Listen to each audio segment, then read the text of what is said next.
এখানে আমি গ্রিন মুগ নিয়ে নিয়েছি।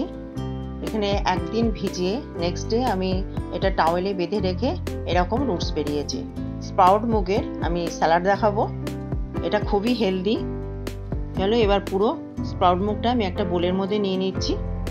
নেওয়ার পর এখানে গ্রেট করা আদা দিয়ে দিলাম, গ্রেট করা ক্যারেট দিয়ে দিলাম, আর শসা কুচু কুচু করা শসা দিয়ে দিলাম। এখানে সামান্য কাঁচা লঙ্কা দিলাম, এটা তোমরা স্কিপ করতেও পারো। এখানে চাট মশলা দিয়ে দিলাম। দেওয়ার পর এখানে দিচ্ছি আমি গোলমরিচের পাউডার আর সামান্য ব্ল্যাক সল্ট। দেওয়ার পর ভালোভাবে এটাকে মিক্স করে নেব। ভালোভাবে মিক্সড করে নেওয়ার পর এটা ওয়েট লস যারা করছেন এটা অবশ্যই একবার ট্রাই করে দেখবেন, এটা খুবই ভালো। এখানে আমি 1/4 টিস্পুনে আমি এখানে কারি পাতা আর সর্ষেটা ফোড়ন দিয়েছিলাম, সেটা সামান্য দিয়ে দিলাম।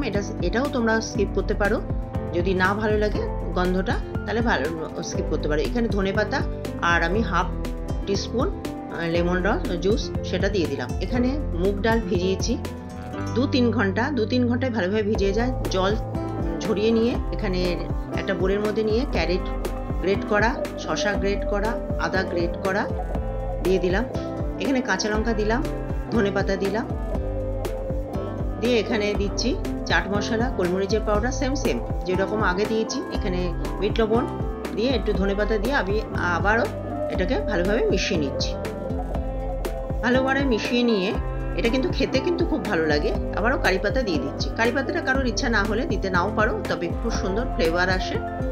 আর এর কারি পাতা সবসময় হেলদি, এটা সবাই জানে। খুব সামান্যই দিয়েছি। আর এর মধ্যে দিচ্ছি নারকেল কোড়া। নারকেল কোড়াটা স্কিপ করতে পারো, তোমাদের ইচ্ছা না হলে বা অসুবিধা যদি হয় তাহলে তোমরা নারকেল কোড়াটা স্কিপ করতে পারো, কিন্তু নারকেল কোড়াটা দিলে কিন্তু এটা দুর্দান্ত খেতে লাগে। আমার স্যালাড দুটোই হয়ে গেল, এর মধ্যে ধনেপাতা গার্নিশিং করে দিলাম। এই রেসিপিটা তোমাদের যদি ভালো লেগে থাকে তাহলে অবশ্যই লাইক করো, শেয়ার করো, আর আমার চ্যানেলকে সাবস্ক্রাইব করতে একদমই ভুলো না। দেখো কত সুন্দর হয়েছে, দেখতে যেমন সুন্দর হয়েছে তেমনি খেতে কিন্তু এটা খুবই ভালো লাগে। আজকে এই অবধি, অন্যদিন অন্য কোনো রেসিপি নিয়ে হাজির হয়ে যাব। ধন্যবাদ।